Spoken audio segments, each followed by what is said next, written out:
துப்பாக்கி இருந்தா யார வேணா சுடலாமா? என்ன மச்சான் பனைமரத்தையே பாத்துக்கிட்டு இருக்கா? இல்ல இந்த பனைமரம் பிரச்சனையா இல்ல இந்த பனைமரத்துல ஏறின மனுஷன் பிரச்சனையா? ஏன் மச்சான் அப்படி கேக்குற? இந்த பனைமரத்துல ஏறி கல் எடுத்த மனுஷனை துப்பாக்கியால சுட்டுருக்காங்க. ஆமா, கல்ல இருக்கிற தப்பு தானே மச்சான். கல்ல இருக்குன்னா சுடதான் செய்வாங்க. ஓ, அந்த ஒயின் ஷாப்ல வைக்கிறது என்ன அமிர்தமா தேனா?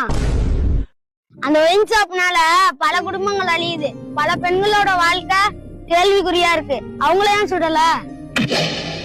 பெண்கள்கிட்ட தப்பா நடந்துக்கிறவன ஏன் சுடல? இந்த மரத்துல இருந்து வர்றது மருந்து, ஒயின் ஷாப்ல இருந்து வர்றது விஷம். மருந்தை வித்தா சுடுவீங்க, விஷத்தை வித்தா பாதுகாப்பீங்க. நல்லா இருக்கே அவங்க நியாயம். ஆனா ஒண்ணு, ஊழல்வாதிக்கும் உழைப்பாளிக்கும் இடையே உள்ள பாகுபாட்டை காட்டிருச்சு.